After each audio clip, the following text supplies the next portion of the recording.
Les amis, bienvenue. J'espère que vous allez tous très bien, très content de vous retrouver pour ce nouvel épisode de Côtier Mondial, le jour 5 de la Coupe du Monde déjà. Et quelle journée ça a été. Elle s'est surtout achevée de manière assez fantastique avec la victoire du Brésil 2-0 contre la Serbie, un doublé de Richarlison, dont le but du tournoi, le plus beau but de la Coupe du Monde pour l'instant, sans aucun doute possible. On va en reparler. On parlera de Suisse-Cameroun, d'Uruguay-Corée du Sud et beaucoup plus longuement de Portugal-Ghana à la fin. J'ai plein de choses à dire sur ce match qui a eu un final totalement fou. On finira avec mes notes du match pour chaque match, ma note sur 20 et la section prono qui est sponsorisée par mon partenaire BetClick. Vous avez accès à leur offre de bienvenue avec le code promo WILOU. Mais ouais, ça a été un match totalement fou du Brésil, surtout la seconde période, ça s'est vraiment emballé avec un doublé de Richarlison et quel but entre un Brésil vraiment brésilien qui a mis un petit peu de temps à se chauffer mais ensuite qui a vraiment livré un récital technique, tout n'a pas été parfait, mais on a eu de vraies séquences brésiliennes, la alegria brésilienne totalement incarnée par cette performance, mais aussi beaucoup de angustia, d'angoisse, d'inquiétude autour de la sortie de Neymar. Et ça aussi, on va en discuter. Vous pouvez le voir et le lire sur les visages de Lucas Paqueta et de Vini ici. La sortie de Neymar, elle fait un peu peur et les images que je vois tourner là il y a quelques minutes autour de cette sortie, de cette blessure à la cheville, c'est vachement inquiétant pour la suite. Donc on va discuter de tout ça et on va commencer par le volet technique, ce qu'a réussi le Brésil, ça c'est même sur le premier acte. Bon, je pense que quand tu as un Vinicius qui est dans cet état, et Vinicius a fait un super match, j'ai trouvé, là, contrôle de la tête, enchaînement, contrôle du haut de la poitrine, enchaînement, voire de l'épaule, enchaînement de la tête, la petite jongle pour battre son vis-à-vis. Ensuite, aller vite, décaler sur Paqueta, qui lui peut aller chercher Rafinha de l'autre côté, et lui aussi qui pousse accélération. J'ai pas trouvé Rafinha extraordinaire, mais ce Brésil, même sans être dingue en début de match, même en ayant un peu de mal à créer face à cette Serbie bien organisée, qui n'a pas été beaucoup plus que bien organisée in fine, c'était un peu ma déception, mais solide et difficile à déconstruire. Le Brésil a montré sur quelques accélérations que c'est quand même une sélection qui a beaucoup de potentiel offensif individuel. Donc là, ça aboutit pas, mais il y a eu quelques séquences de classe. Je dirais qu'on le voit là sur les joueurs qui sont alignés. On n'a même pas parlé du dispositif de Tite. Mais donc c'était comme ce qu'on imaginait quand on analysait le Brésil. C'est les 5 offensifs, Richarlison en pointe, Rafinha et Vinicius sur les côtés, Neymar et Lucas Paqueta en tant qu'axio pour créer du danger dans le demi-espace entre les lignes, même si Lucas Paqueta était sans doute un peu plus bas aux côtés de Casemiro, souvent un cran plus haut quand même que Casemiro, mais plus bas que Neymar aussi, un peu en tant qu'intermédiaire, et pour le coup c'est peut-être celui que j'ai trouvé le moins en jambes, le moins intéressant, mais voilà, ce Brésil, on le voit là, même avec l'apport de Danilo, qui finalement était préféré à Eder Militão sur le flanc droit, et avait un latéral droit qui se projetait, et mettait beaucoup de densité autour du dernier tiers, dans le dernier tiers serbe, ce qui les conduisait à être très bas. Et finalement, la Serbie finit avec 5 tirs, ça a été compliqué pour eux. Mais donc cette grosse densité, elle permet par exemple ici à Casemiro, qui était un peu en mode Prime Zidane, de trouver cette passe cassée, passe claquée, masquée à destination de Neymar, là, qui s'est fait un petit peu oublier, dans cet intervalle serbe qui, pour le coup, était défendu avec un petit peu d'approximation. Je trouvais qu'ici, il y a eu plusieurs passes très intéressantes qui ont pu être trouvées. On va en voir une tout à l'heure de Thiago Silva. Et juste parce que le Brésil, beaucoup de mouvements, beaucoup de joueurs, difficile de tenir cette ligne. Et Neymar, ici, à la réception, va enchaîner un petit slalom. Là, déjà, on n'était pas loin d'un des buts du tournoi. Malheureusement, ça lui échappe. Mais bon, Neymar, je l'ai trouvé en bonne forme sur son heure de jeu. L'action qui amène au premier but aussi, on va la décortiquer, il y joue un rôle prépondérant. Mais voilà, à nouveau, on le voit avec cette présence des Brésiliens. Peut-être, on voit ici Neymar qui était suivi de très près par souvent Milenkovic, défenseur central serbe. Là, on voit le décrochage de Neymar qui remonte un petit peu et qui est servi, ça libère de l'espace dans cet intervalle axial latéral. Et on le voit, hop, si je vous enlève les flèches, Thiago Silva qui récupère le ballon ici, qui peut s'avancer. Le Brésil est très haut, même ses défenseurs centraux sont très hauts. Grosse densité de joueurs autour du dernier tiers. Et avec l'appel de Neymar en décrochage, c'est ça qui est assez fort avec ce Brésil, c'est qu'il y a la qualité individuelle, technique pour recevoir dans les pieds, etc. Mais il y a une bonne qualité de déplacement aussi, je trouve, de compréhension des espaces et de déplacement pour ouvrir des zones et ouvrir un intervalle, en l'occurrence ici, pour que Vinicius soit servi par Thiago Silva. Le super déplacement de Neymar, franchement, qui est un vrai facilitateur de cette action. Thiago Silva va déclencher et trouver Vinicius. Ouf, cette passe, elle est magnifique, très très dangereuse, et il faut une sortie parfaite du gardien Milinkovic-Savic pour enlever un ballon de but à Vinicius. Donc voilà, ça c'est ce que j'ai vu grosso modo sur la première période. Ça n'a pas été extraordinaire, bouillonnant, mais quand même sur quelques séquences, on voit que ce Brésil est bâti de manière différente. Et le point que je voulais souligner, c'est, ça finit à 45 minutes, 5 tirs seulement, mais à 1. La Serbie n'a pas du tout menacé, c'est pas créé une occasion franche à mes yeux. 57% de possession. Et surtout, Richarlison fait une première mi-temps assez quelconque, très peu trouvée. Il finit avec 13 ballons touchés au bout de 45 minutes, comparé à par exemple 53 pour Neymar, même 27 pour Rafinha, 30 pour Vinicius, 39 pour Lucas Paqueta, 13 seulement pour Richarlison. Et à travers ça, on peut voir son manque d'influence dans le jeu pur, dans la phase de préparation, etc.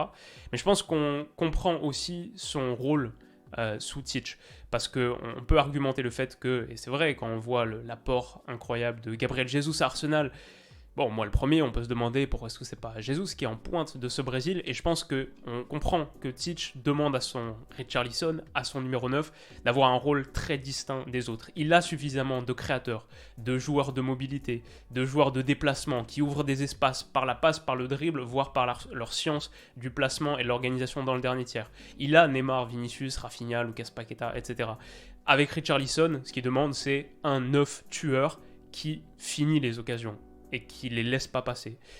C'est ce que Richarlison a amené dans ce match. En plus de peut-être, là, c'est en seconde période, au retour des vestiaires, un petit peu de qualité sur le jeu dos au but. Ici, sur le ballon intérieur de Neymar, qui est très bien mis. Richarlison, on le voit, avec son vis-à-vis, il peut incarner, bon, il apporte ça également. Et remise sur Neymar, qui va ensuite pouvoir aller écarter. Et il y a une situation dangereuse pour le Brésil. Seulement Lucas Paqueta est un petit peu approximatif dans cette phase, mais je pense que Richarlison, c'est aussi ça qui est cherché dans son profil. On arrive au premier but, du coup, qui est autour de l'heure de jeu, je crois la 62e minute. On arrive à ce premier but où Neymar, qui est trouvé ici, entre les lignes, par un petit ballon intérieur de Casemiro, que j'ai trouvé en très grande forme aussi, balle au pied, vraiment plutôt bien inspiré. Neymar qui est trouvé là, et qui s'est déplacé là, parce qu'il est ce joueur de très forte densité, et ce losange-là ne lui fait pas peur, au contraire, c'est ce qu'il recherche pour créer des différences. On n'en a pas beaucoup parlé, mais il fait un très très gros travail sur le premier but. La feinte de corps pour se retourner dans le sens du but, battre son premier défenseur. Ensuite, un autre dribble, un autre crochet, temporisation pied gauche pour repartir sur le pied droit dans l'autre sens, pour envoyer son défenseur dans le zag. Et le dribble, le crochet est juste un poil trop long, mais c'est pas grave parce qu'avec cette grosse densité de joueurs axiaux, avec ce système de Tite, avec Rafinha et Vinicius en ailier, pas long de ligne de touche, mais plutôt demi-espace. Regardez la densité dans la surface de réparation sur cette zone. Tout le monde est dans la surface. Quand il est l'heure de conclure, tout le monde est dans la surface. On n'est pas là à étirer le bloc de manière démesurée. Donc Vinicius ici, c'est aussi à ça qui sert, à ne rien gâcher. Il n'y a rien qui est jeté avec ce Brésil. Même un crochet un petit peu trop long, ça peut se transformer assez rapidement en une très très grosse occasion de but. Ici, Vinicius, sur le crochet un peu trop long de Neymar, peut déclencher. Super, super frappe. Hein. La frappe, elle est très très bien placée parce que elle rebondit pile à l'endroit, elle rebondit pile là. Pas avant, pas après. Elle est pile sur la ligne du gardien qui est obligé de la repousser dans les pieds de Richarlison qui finit dans le but vide. Et voilà, Richarlison, à nouveau, c'est ça son rôle. Il est derrière Milinkovic à la base. Je ne suis pas sûr que ce soit Milinkovic, peut-être un autre central. Mais derrière le central serbe à la base, au moment du rebond, il passe devant par son sens du but, son gabarit, sa puissance athlétique, et c'est ça que tu lui demandes finalement. Donc très efficace dans son registre. C'est peut-être pas le joueur qui plaît à tout le monde parce que bon, ses qualités sont celles qu'elles sont. C'est peut-être le joueur le moins brésilien de tous. Et en club, il n'est pas en grande forme, tout ça je peux l'entendre, mais dans le système de Tite, c'est le 9 titulaire pour une raison. Je pense qu'elles ont été illustrées de manière très, très forte dans ce match. Puis bien sûr le second but qui est magnifique, Neymar à la conduction qui décale Vinicius. Vinicius, le travail qu'il fait sur ce but, lui aussi, ça mérite d'être mis en lumière. Percussion, fixation, et au moment où le défenseur s'attend à un dribble, comme en sortie de dribble tu peux tirer, Vinicius en sortie de dribble peut faire un petit extérieur centre auquel personne ne s'attend. On voit la distance d'intervention entre le central et Richarlison qui est trop forte, mais je pense qu'ici personne ne s'attend à ce que Richarlison soit servi à ce moment-là. Vinicius, à nouveau, ce qu'il est capable de créer, c'est quand même un petit délire. Et ensuite, le contrôle, l'enchaînement, ça se passe de commentaires, mais pied gauche pour se la mettre en hauteur et enchaîner avec ce petit ciseau retourné. Le geste est tellement fluide, tellement beau. C'est un but fantastique de Richarlison. L'enchaînement, hop, et la volée. Si vous n'avez pas vu les images, bon là c'est le petit externe de Vinicius, celui-là aussi on peut se le passer. Si vous n'avez pas vu les images, je vous les recommande évidemment. Allez regarder un résumé et de vraies vidéos parce que c'est le meilleur but de la Coupe du Monde pour l'instant. Peut-être que Musiala aurait pu avoir le meilleur but de la Coupe du Monde s'il n'avait pas frappé au-dessus contre le Japon, mais autre histoire. Neymar blessé du coup, ça c'est quand même le gros truc et j'ai refeuilleté tout le match en essayant de trouver pour cette vidéo le moment où il se blesse, j'ai pas trouvé donc peut-être que vous pourrez me dire, mais ça a l'air assez sérieux, il était dans le mal, apparemment il pleurait sur le banc, vous avez vu les visages inquiets de Lucas Paqueta, Vinicius, de ce que j'ai vu, des images qui ont été prises par des supporters et la cheville a vraiment enflé et on connaît la sensibilité de Neymar au niveau de la cheville. Donc ce serait terrible franchement pour le Brésil, pour la Coupe du Monde dans l'absolu. J'espère vraiment que ça va aller. Ce qui est positif pour le Brésil, pas forcément par rapport à la sortie de Neymar, mais juste en général, si on doit finir sur eux, dire ce qu'ils ont montré, finalement c'était un des cadors qu'on attendait grave au rendez-vous. Qu'est-ce qu'ils ont montré? Bah franchement sur la sortie de banc, t'as des gars qui sont...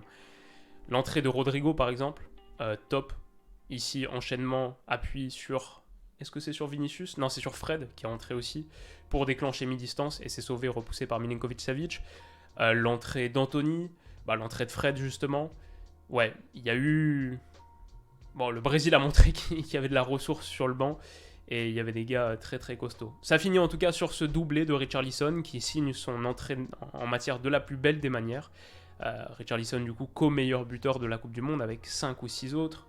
Giroud, Taremi, Bukayo Saka, j'en oublie, Ener Valencia, et je crois que j'en oublie un, mais pas mal de personnes, pas mal de gars à 2 buts, dont Richarlison. Ma note du match, du coup, j'ai mis 14 sur 20, je trouvais que c'était un match qui a pris son temps.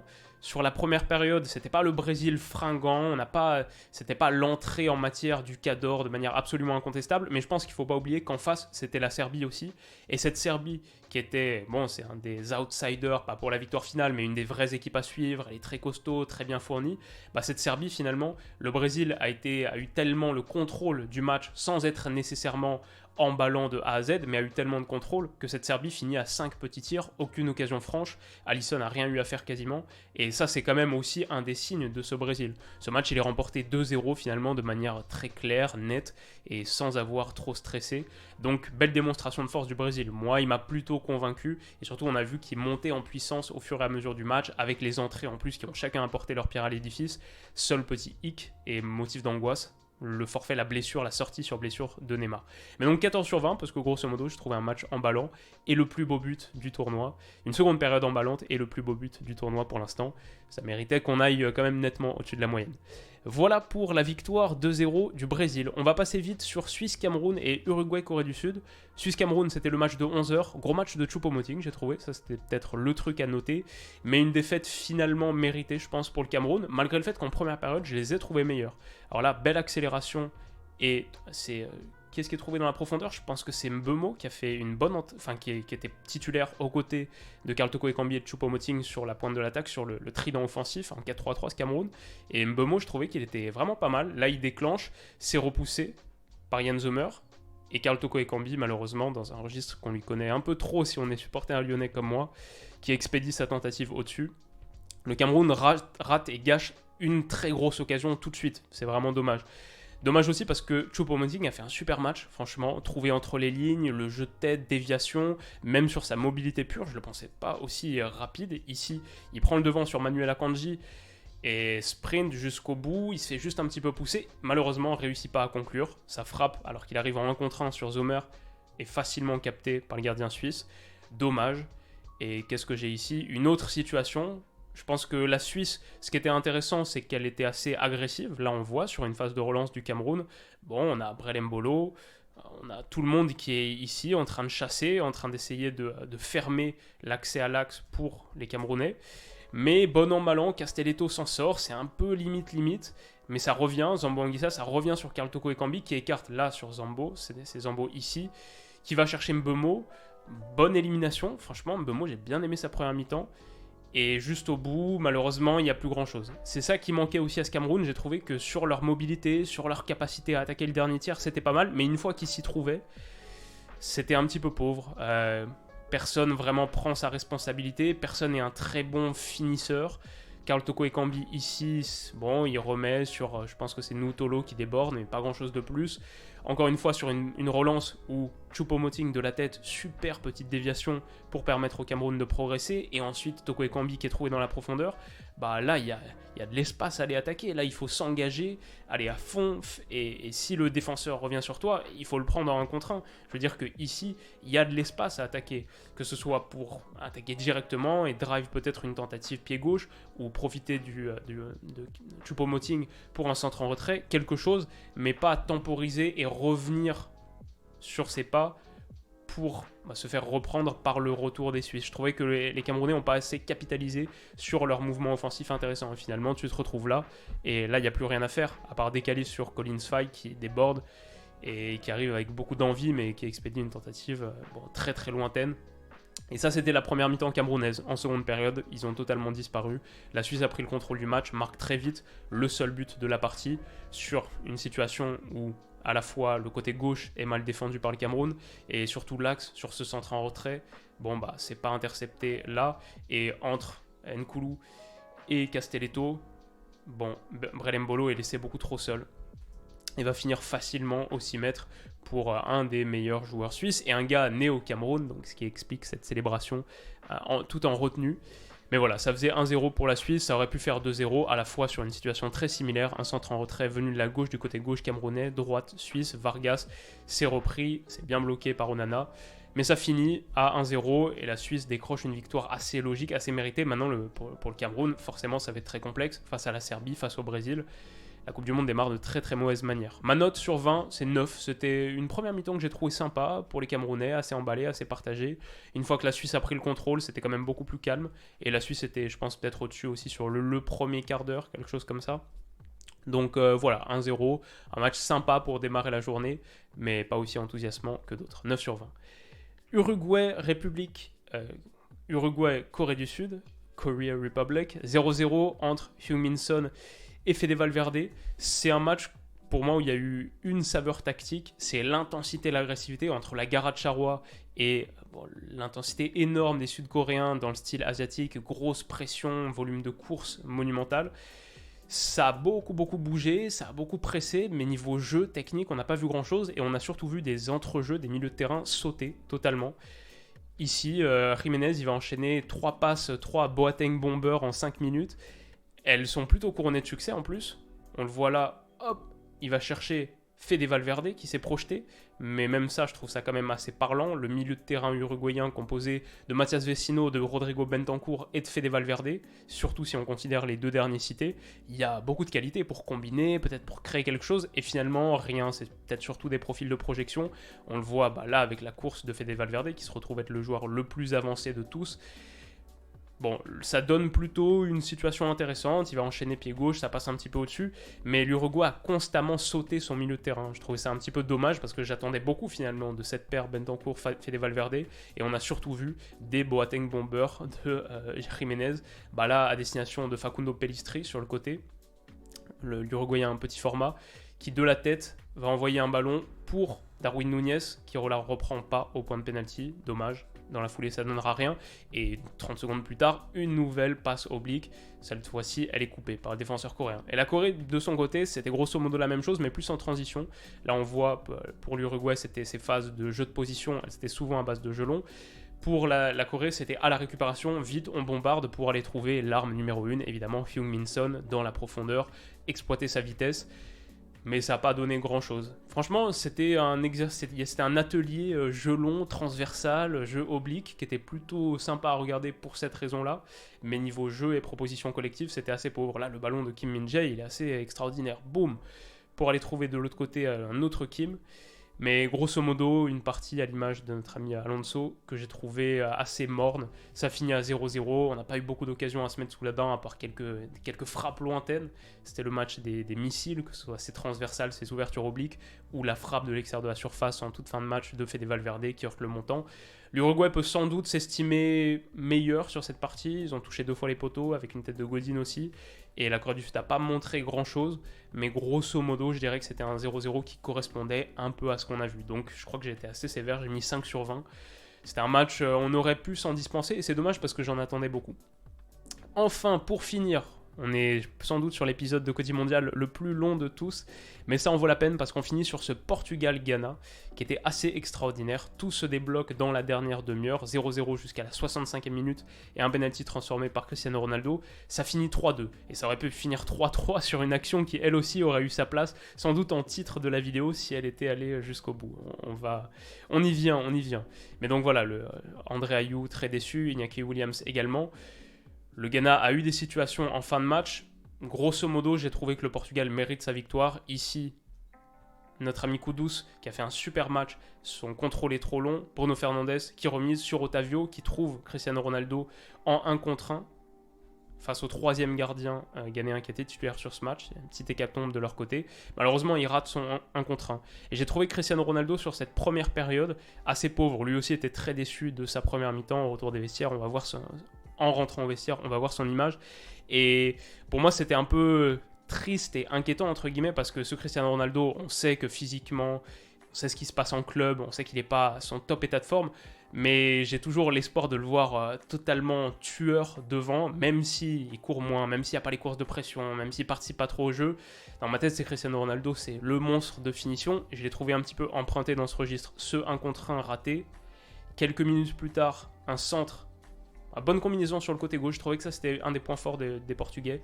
Combiné sur le côté, le petit jeu en une touche. Mais sur le corner suivant, un centre de Rafael Guerreiro pour Cristiano Ronaldo qui est trouvé seul au second poteau. Là, je me dis, c'est forcément but. Ça, c'est le typique Cristiano Ronaldo au second poteau qu'on a vu, qu'on a tellement aimé contre l'Atlético Madrid, par exemple, et avec la Juve, il me semble. C'était il y a plusieurs années, au Wanda Metropolitano, les célébrations, le comeback. Cristiano Ronaldo, second poteau, qui s'élève. Et il a toujours le gabarit et la présence athlétique pour s'élever, mais si haut. Cette détente verticale, elle est incroyable, phénoménale. Mais la tête passe 5 mètres à côté. Il ferme les yeux au moment de l'impact. En grosso modo, on le sentait un petit peu rouillé sur la finition.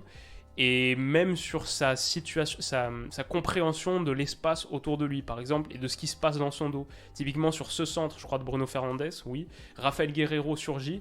Dans sa tête, Cristiano Ronaldo, le ballon va sortir en 6 mètres, parce que le centre est un peu trop long pour lui, et il n'a pas vu que Guerreiro arrive. Du coup, quand Guerreiro la rabat, il est totalement surpris, il bloque le centre, qui aurait peut-être trouvé Joao Félix ici pour le 1-0, et perd le ballon derrière. On le voit là, le centre, il arrive derrière lui, il saute, il est trop court évidemment, parce que le centre est trop long pour lui. On le voit me faire une moue de « Ah, dommage, c'est juste un petit peu trop long ».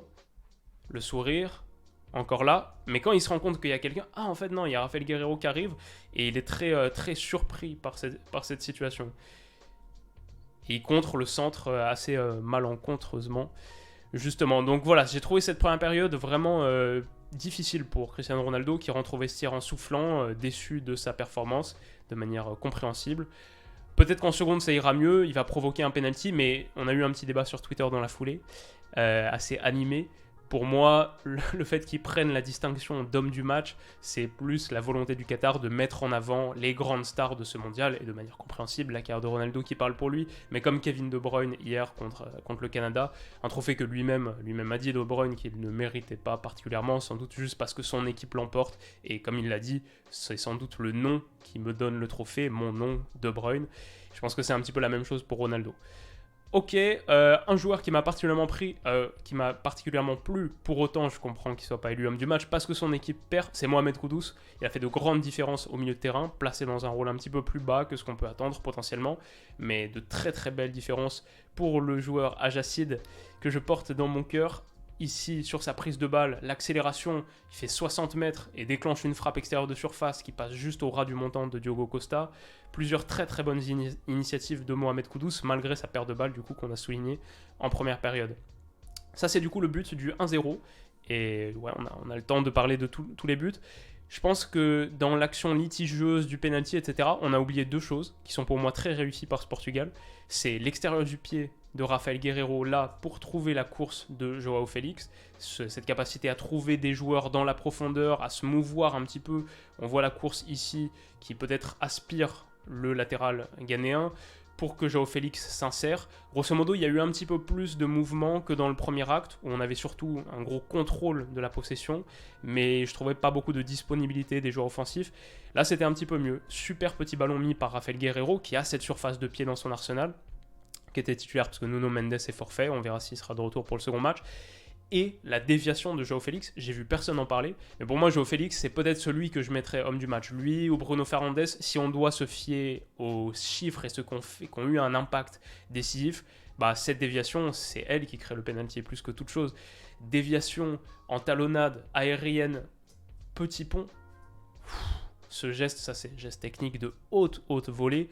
Derrière, Cristiano Ronaldo s'insère, obtient un penalty. Mohamed Salissou qui prend le ballon, peut-être un peu Cristiano Ronaldo aussi, en bas, en haut. Je pense qu'il y a un mouvement du bras. Ensuite, moi personnellement, au niveau du ballon, c'est Cristiano Ronaldo qui le touche un petit peu avant, mais Salissou le touche également. Et je pense que c'est surtout Ronaldo qui joue très très bien le coup à l'expérience.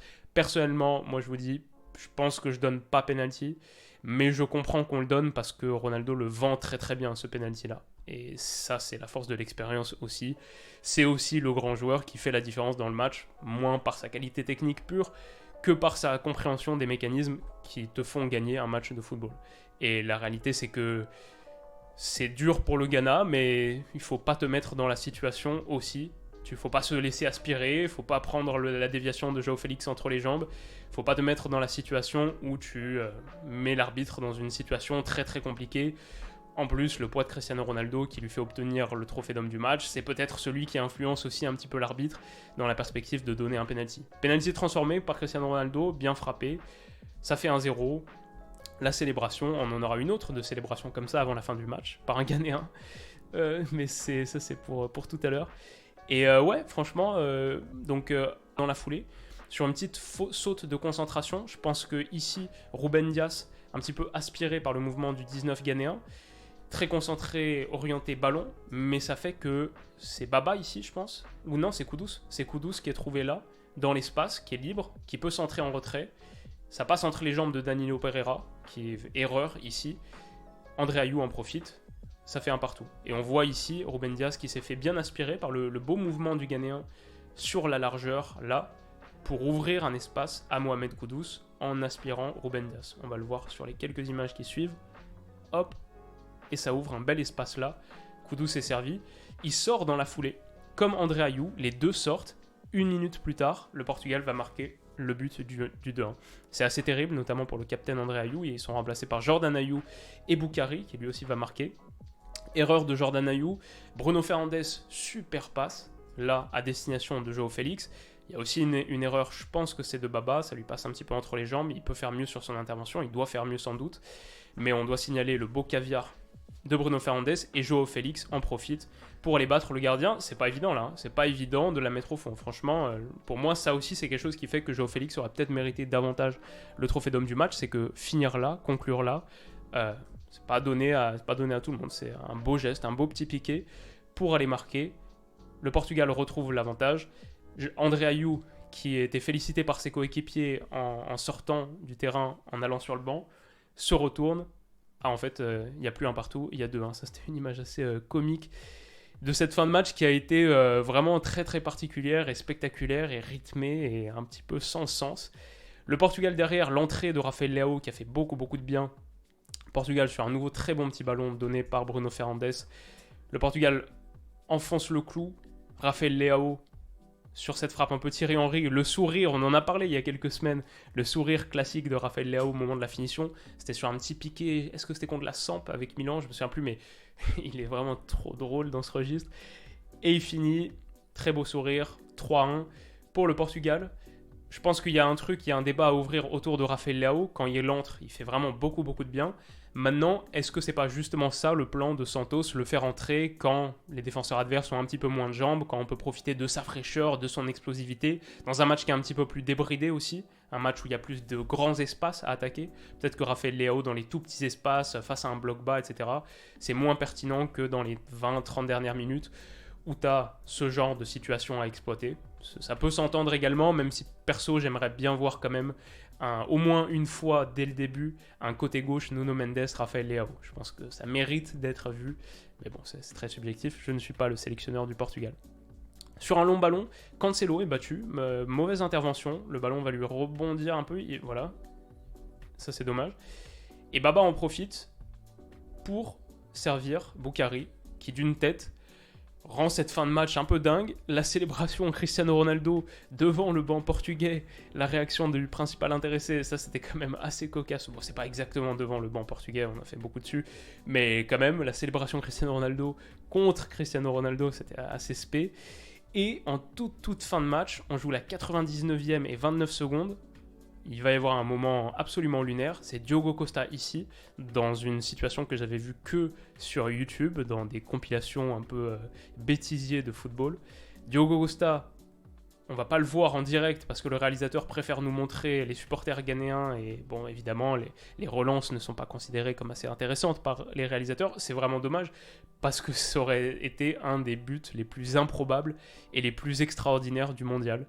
Ici, Iñaki Williams bondit, dommage qu'il glisse, parce qu'il est pas loin de mettre le 3-3, le but de l'égalisation pour une équipe qui était menée 3-1 3 minutes plus tôt, enfin non, avec le temps additionnel, du coup 12 minutes plus tôt.